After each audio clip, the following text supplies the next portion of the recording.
Como se priorizar em meio a tantos compromissos? Como se colocar em primeiro lugar, sendo que muitos desses compromissos também têm a ver com outras pessoas. Tem a ver com o quanto eu preciso auxiliar outras pessoas que são, às vezes, pessoas da família ou a família que a gente construiu, filhos, marido, esposa, enfim, como se priorizar no meio de tantas demandas, de tanta coisa acontecendo ao nosso redor. Esse foi um questionamento de uma das clientes que chegou esses dias no atendimento e ela não é a primeira pessoa que questiona isso, não. Talvez você também se pergunte como fazer para se colocar em primeiro lugar no meio de tanta coisa, de ter uma rotina às vezes muito intensa, de não ter muito tempo disponível para cuidar de si. Como é possível fazer isso? E o primeiro passo para isso é abrir espaço para que essa possibilidade exista, porque às vezes a gente nem abre espaço, a gente já diz que não dá, que não tem como, que não é possível, e a gente começa a colocar várias barreiras. Aí aquilo que poderia ser possível nunca se torna, porque você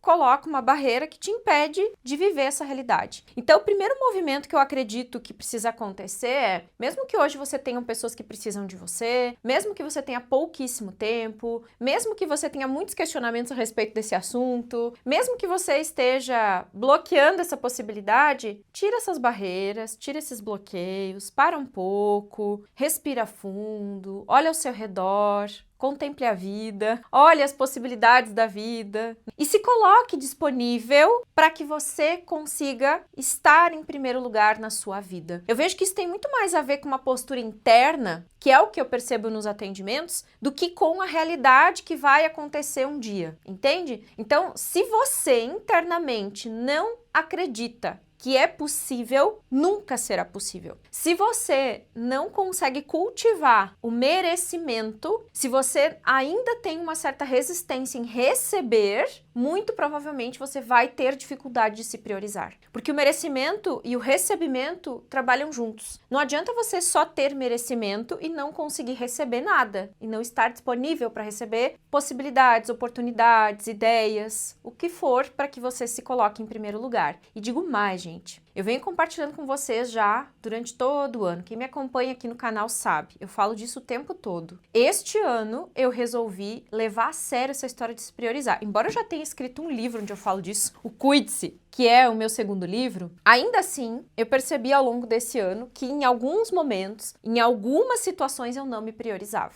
E eu era 100% trabalho. Esta pessoa que eu atendi na semana passada tinha um perfil muito parecido com o meu. Sempre viveu para o trabalho, sempre se dedicando muito para o trabalho e, ao mesmo tempo, dando um auxílio muito próximo para a família. Ela se envolvia tanto nas questões familiares, ela estava tão ali junto o tempo todo, que, inclusive, ela não conseguiu ter relacionamentos duradouros, ela não construiu uma família fora da família de origem dela. Porque as duas coisas que ela priorizou sempre foram os pais, a família dela, irmãos e o trabalho. Então era 100% de dedicação para isso. Ela, as prioridades dela, as coisas que ela gostava e gosta de fazer, sempre por último, sempre para depois, se sobrar tempo, se der, se for possível. E aí a gente foi para campo para perceber por que essa tendência tão forte de fugir de si mesmo. Por que de fato ela não conseguia se priorizar? O que tinha ali, o que tem ali na essência, na alma, que faz a pessoa criar certas barreiras e sempre se ocupar com outras demandas que não são as suas? Nunca conseguiu olhar profundamente para aquilo que é essencial. E aí o que foi que aconteceu? Foi interessante o movimento dessa cliente. Ela falou que ela gostaria muito de se sentir livre. E ela falou, Kátia, ao longo da vida eu fui perdendo a minha alegria de viver. Eu não sei mais para que eu tô aqui, eu não sei mais o que eu quero para mim, eu não consigo mais sorrir para a vida, eu fui perdendo tesão pela vida, em função de tantas demandas, de me sentir tão cansada, tão sobrecarregada. E foi interessante que quando a gente começou o movimento, né, eu nem lembro quais foram os representantes que eu botei, mas eu lembro do final, daquela conclusão final, daquela finalização do processo, que vem aquele insight mais importante de tudo que aconteceu durante o movimento. E quando a gente iniciou o processo, eu lembro que eu sentia o cansaço dela. Eu perguntei, inclusive, para ela, você sente muito cansaço? Nossa, muito, Kátia. Tô sempre sobrecarregada, sempre muito cansada. Parece que eu nunca durmo o suficiente. Fomos para campo, vários movimentos aconteceram e o que ficou de mensagem final, até porque eu não posso expor tanto assim o caso da pessoa, é algo bem íntimo, bem particular, mas a grande lição de tudo é que ela escolheu para ser o representante dela essa senhora, não sei se foi essa, tá? Mas uma senhora, uma pessoa bem mais velha, mais alta, grandona, e os pais eram crianças. O movimento dela foi muito em direção ao pai, que ela tinha escolhido uma criança. Não lembro se foi esse bonequinho aqui, mas eu lembro que foi uma criança. E o que acontece? Quando a gente tá nesse lugar aqui, a gente sempre vai se sobrecarregar. Porque a gente sempre acha que é a gente que tem que dar conta da vida dos pais. Eu tenho que resolver, eu tenho que cuidar, eu tenho que fazer. E hoje os pais já estão idosos, ela realmente precisa cuidar dos pais. Os pais acho que até moram com ela, se eu não me engano. E tá difícil. Não tá nada fácil. Por quê? Porque ela ainda está nesta postura de se sentir a grande. Eu dou conta de vocês. Eu resolvo a vida de vocês. Eu faço tudo por vocês. Só que nesse lugar a gente perde força, a gente perde energia e a gente começa a ver os nossos pais como frágeis e pequenos, o que compromete completamente a relação entre pais e filhos. Quando os pais ficam idosos, é lógico que a gente tem que dar assistência. Todo mundo tem que dar assistência para os pais quando os pais envelhecem e precisam disto, né? Porque estão acamados, estão doentes, estão mais fragilizados na vida. Só que eu tenho uma escolha. Ou eu dou assistência e continuo vendo meus pais, como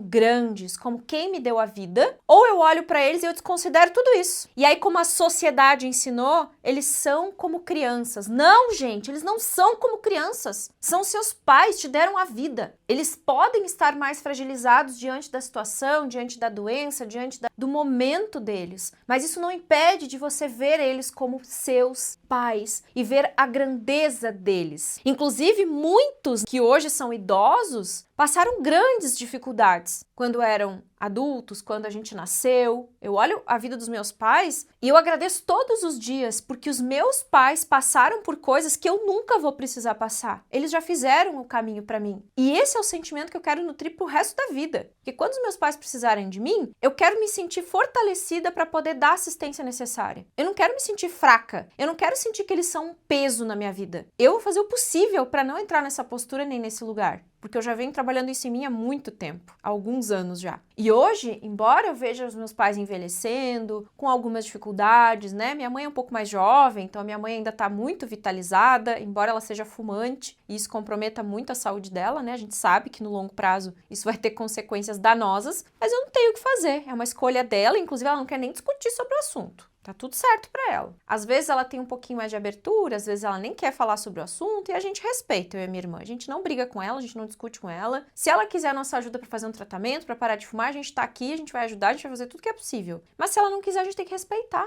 Não dá pra gente querer mudar a outra pessoa. E eu vejo que a nossa postura interna mudando, parece que a outra pessoa também mudou, mas não é a outra pessoa que muda. A outra pessoa nunca vai mudar, você nunca vai ter a habilidade ou a condição de ajudar o outro no sentido de fazer o outro mudar. Isso nunca vai acontecer. Esquece, não entre nesse universo nem nessa ilusão. Você nunca vai ser capaz de mudar as outras pessoas. Você só é capaz de mudar a si mesmo. E quando a sua mudança interna acontece, parece que o outro mudou, mas não é o outro que mudou, é você que mudou o olhar sobre o outro, você mudou a relação com o outro. E isso nos coloca no lugar de priorizar a gente mesmo. Porque quando eu percebo que a mudança acontece dentro de mim e que tudo parte de mim, as coisas lá fora mudam de uma maneira e às vezes numa rapidez que a gente nem consegue acreditar que foi possível essa mudança. Só que a mudança nunca vai acontecer lá fora. O mundo não vai mudar para você, as pessoas não vão mudar para você. Inclusive, ninguém tá nem aí para você. As pessoas, elas estão o tempo todo pensando no bem delas, na vida delas. Elas não estão aqui se preocupando, pensando em você, porque você isso, você... Não, esqueça. As pessoas estão pensando nelas, no bem-estar delas, assim como nós, que temos que fazer esse movimento também. E eu sempre digo que a gente se priorizar é a gente saber que a primeira relação que nós tivemos na vida foi com a gente mesmo. Então, se colocar em primeiro lugar não é egoísmo, é sabedoria, é ser sábio, é saber que eu só posso dar o que eu tenho, que é uma coisa que eu falo bastante no meu livro, é saber que quando eu me priorizo eu consigo ter mais força, energia, vitalidade, inclusive para poder estender a mão para os outros. Egoísmo seria só se preocupar consigo mesmo, tipo, foda-se o mundo, eu me preocupo só comigo, que não é a realidade da maioria das pessoas. Alguns são assim, ok, aí vai ter que tratar o egoísmo, mas a maioria das pessoas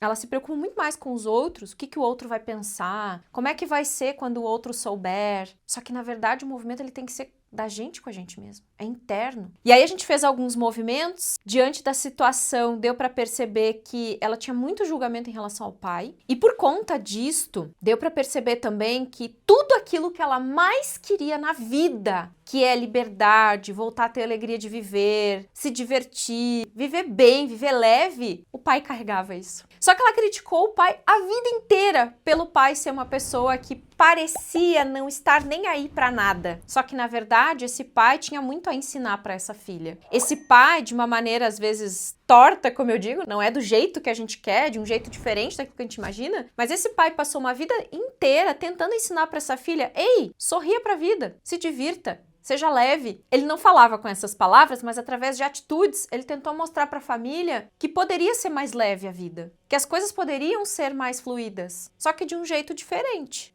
daquilo que ela esperava. E no momento que fizemos um movimento em que ela olhou para o pai e reconheceu que esse poder que o pai tem de se divertir mais, de sorrir mais, de ser mais leve, é o que ela mais quer, ela se soltou, ela se entregou, ela derrubou as barreiras. E aí foi possível olhar para o pai real, porque por trás de todos os defeitos e imperfeições, também existem possibilidades, potencialidades e coisas boas nesse pai. E foi isso que nós procuramos trabalhar. Porque às vezes tudo aquilo que você mais quer na vida, você já teve como inspiração dos seus pais. Só que você olha tanto para os defeitos deles, você julga tanto eles e a si mesmo. Porque se eu julgo meus pais, eu estou me julgando inevitavelmente. Afinal, eu sou um pouco do meu pai e um pouco da minha mãe. Se eu brigo com o destino deles, se eu sinto dor pela história deles, se eu não gosto deles, se eu vivo em conflito com eles, eu estou em conflito comigo mesmo. Porque nós somos metade mamãe, metade papai. Gostando ou não, querendo ou não, você é metade cada um. E esses movimentos sempre podem ser feitos independente da situação. Independente de você ter convívio ou não com os pais, ter conhecido ou não. Esses dias eu atendi uma pessoa que foi adotada e ela nunca viu os pais, ela não sabe quem são os pais, nem os pais adotivos sabem. E quando a gente fez um movimento de forma oculta e ela pôde olhar para os pais biológicos, gente, a transformação que essa pessoa teve foi a coisa mais linda que eu já vi, eu acho, nos atendimentos. A reconexão dela com os pais biológicos foi uma das coisas mais maravilhosas, foi um grande presente. Porque no fundo, todo filho ama incondicionalmente seus pais, independente da história que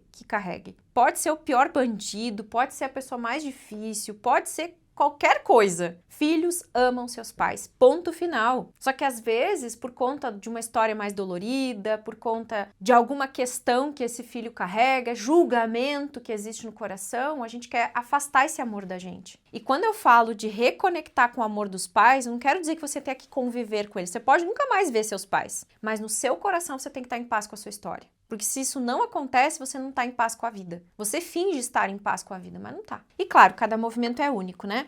Agora veja que interessante. Depois a gente fez um movimento um pouco diferente, eu troquei os representantes e eu falei, agora você está no seu lugar e seu pai está no lugar dele. Como que fica? Aí ela se emocionou. Nossa, Kátia, como é bom ver o meu pai assim. Como é bom poder ver que ele tem muito para me dar, mas que eu tinha resistência em receber. E aí a gente fez um movimento para que ela possa receber desse pai as coisas boas que ele carrega. E as coisas boas que ela tem, que ela herdou dele. Porque eu sempre digo que a maior herança que nós temos dos nossos pais não é o dinheiro que eles deixam, os posses, os bens materiais, não é nada disso. É a vida. Não há herança mais grandiosa do que a vida. O que eles te deram já é o suficiente, porque você nunca poderá compensar a vida que seus pais te deram. Não existe como compensar. A única maneira de a gente agradecer pela vida que chegou é colocando os nossos projetos no mundo, colocando vida no mundo e os filhos que a gente tem, que aí cada pessoa escolhe ou não. Se você escolher optar por não ter filhos como eu, você pode colocar projetos no mundo, que são seus filhos também. O que são os projetos? É parte da nossa vida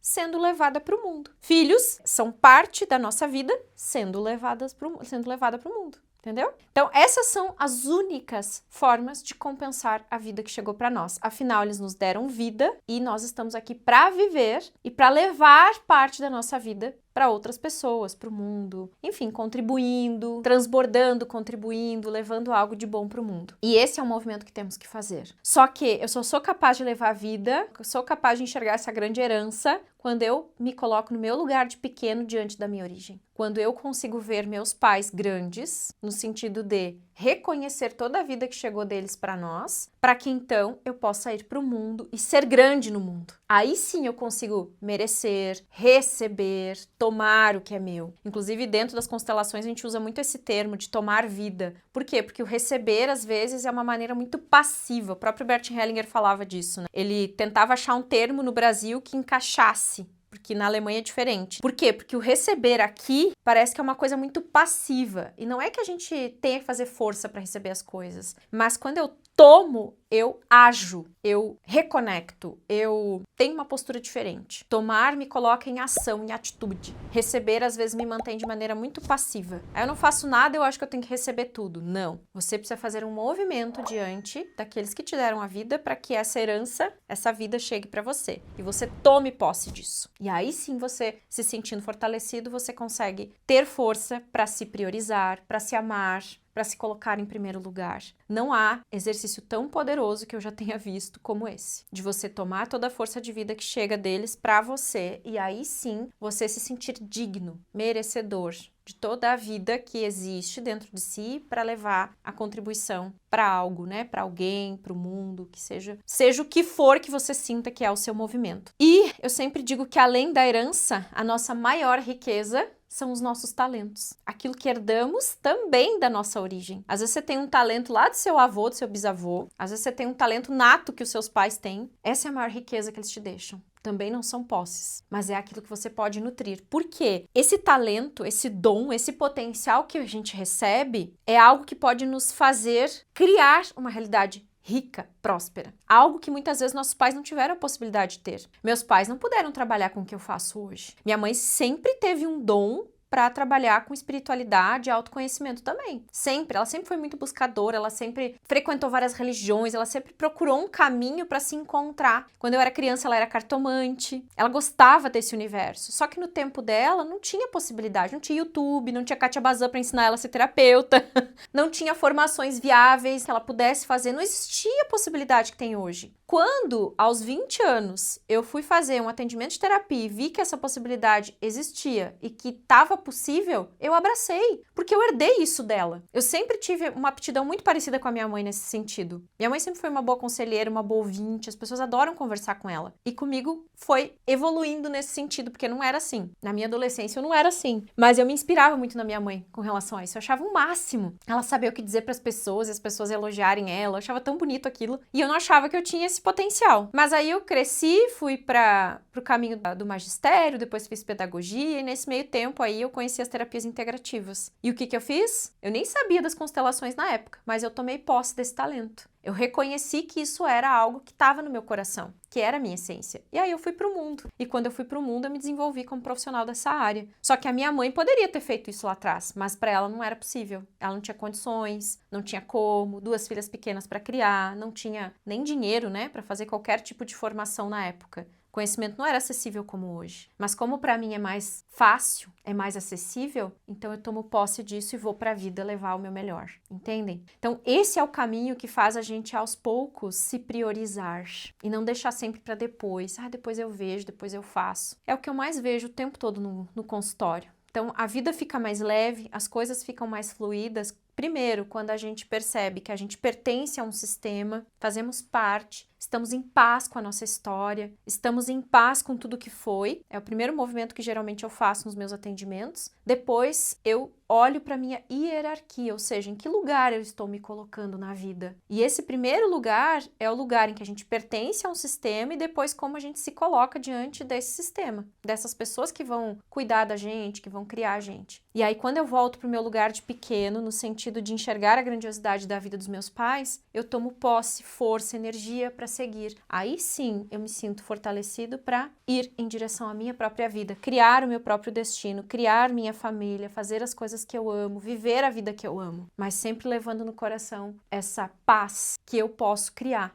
internamente. Ou eu vivo no caos, ou eu vivo em paz. É uma escolha. Se eu escolher olhar para minha vida sempre com pesar, com dor, com dificuldade, assim será. Se eu escolho acolher e amar a minha história do jeito que foi, sem julgamento, é uma escolha também. E se você ainda não marcou as suas sessões de início de ano, já aproveite. Dezembro não tem mais horário, já tá cheio, mas eu já estou abrindo horários em janeiro para você fazer suas sessões de alinhamento e fazer o seu movimento, né? Porque cada um é único, é particular, para você tomar posse de toda a vida que você tem e merecer conquistar o que você deseja em 2025. 2025 vai ser um ano poderoso, um ano de expansão, um ano que tem muitas possibilidades, mas se você não estiver na sintonia deste novo ano, as coisas vão ser iguais a 2024. Não sei se você realmente está 100% feliz com o seu 2024, mas a maioria das pessoas não estão, porque foi um ano intenso, foi um ano de contração, foi um ano mais difícil mesmo. Não foi tão fácil, mas 2025 pode ser melhor, desde que você esteja na frequência de 2025 e saiba como canalizar o que você precisa para ter o melhor ano da sua vida.